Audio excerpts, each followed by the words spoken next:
नमस्कार। आज हम जानेंगे 24वें श्लोक का अर्थ। श्लोक 24। उत्सीदेयुरिमे लोका न कुर्यां कर्म चेदहं शंकरस्य च कर्तास्य मुपहन्यामिमाः प्रजाः।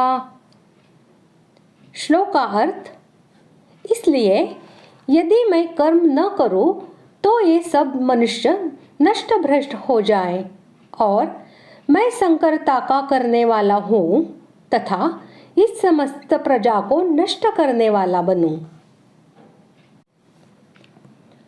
पूर्व श्लोक में यदि मैं सावधान होकर कर्मों में न बरतूं, इस वाक्यांश से तो सावधानी के साथ विधि पूर्वक कर्म न करने से होने वाली हानि का निरूपण किया गया है और इस श्लोक में यदि मैं कर्म न करूं, इस वाक्यांश से कर्मों के न करने से यानी उनका त्याग कर देने से होने वाली हानि बतलाई गई है। इसलिए यह पुनरुक्ति नहीं है। दोनों श्लोकों में अलग अलग दो बातें कही गई हैं। यदि मैं कर्म न करूं तो ये सब मनुष्य नष्ट भ्रष्ट हो जाएं। इस वाक्य का भगवान ने यह भाव दिखलाया है कि यदि मैं कर्तव्य कर्मों का त्याग कर दूं तो उन शास्त्र विहित कर्मों को व्यर्थ समझकर दूसरे लोग भी मेरी देखा देखी उनका परित्याग कर देंगे और राग द्वेष के वश होकर एवं प्रकृति के प्रवाह में पड़कर मनमाने नीच कर्म करने लगेंगे तथा एक दूसरे का अनुकरण करके सबके सब स्वार्थपरायण, भ्रष्टाचारी और उच्छृंखल हो जाएंगे। ऐसा होने से वे सांसारिक भोगों में आसक्त होकर अपने अपने स्वार्थ की सिद्धि के लिए एक दूसरे की हानि की परवाह न करके अन्यायपूर्वक शास्त्र विरुद्ध लोकनाशक पाप कर्म करने लगेंगे। इसके फलस्वरूप उनका मनुष्य जन्म भ्रष्ट हो जाएगा और मरने के बाद उनको नीच योनियों में या नरकों में गिरना पड़ेगा।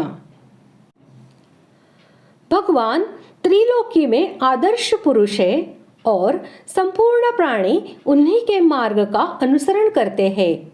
इसलिए यदि भगवान कर्तव्य का पालन नहीं करेंगे तो त्रिलोकी में भी कोई अपने कर्तव्य का पालन नहीं करेगा। अपने कर्तव्य का पालन न करने से उनका अपने आप पतन हो जाएगा। मैं संकरता का करने वाला हूँ, इस कथन का यह भाव है कि यहाँ संकरस्य पद से सभी प्रकार की संकरता विवक्षित है। वर्ण, आश्रम, जाति, समाज, स्वभाव, देश, काल, राष्ट्र और परिस्थिति की अपेक्षा से सब मनुष्यों के अपने अपने पृथक पृथक पालनीय धर्म होते हैं। शास्त्र विधि का त्याग करके नियम पूर्वक अपने अपने धर्म का पालन न करने से सारी व्यवस्था बिगड़ जाती है और सबके धर्मों में संकरता आ जाती है, अर्थात उनका मिश्रण हो जाता है। इस कारण सब अपने अपने कर्तव्य से भ्रष्ट होकर बुरी स्थिति में पहुंच जाते हैं, जिससे उनके धर्म, कर्म और जाति का नाश होकर प्रायः मनुष्यत्व ही नष्ट हो जाता है। अतः यहाँ भगवान यह भाव दिखलाते हैं कि यदि मैं शास्त्र विहित कर्तव्य कर्मों का त्याग कर दूं तो फलतः अपने आदर्श के द्वारा इन लोगों से शास्त्रीय कर्मों का त्याग करवाकर इनमें धर्मनाशक संकरता उत्पन्न करने में मुझको कारण बनना पड़े। इस समस्त प्रजा को नष्ट करने वाला बनूं, इस कथन का यह भाव है कि जिस समय कर्तव्य भ्रष्ट हो जाने से लोगों में सब प्रकार की संकरता फैल जाती है, उस समय मनुष्य भोग परायण और स्वार्थांध होकर भिन्न भिन्न साधनों से एक दूसरे का नाश करने लग जाते हैं।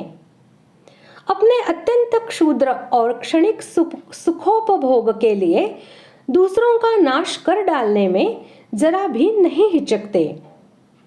इस प्रकार अत्याचार बढ़ जाने पर उसी के साथ साथ नई नई दैवी विपत्तियां भी आने लगती हैं, जिनके कारण सभी प्राणियों के लिए आवश्यक खान पान और जीवन धारण की सुविधाएं प्रायः नष्ट हो जाती हैं।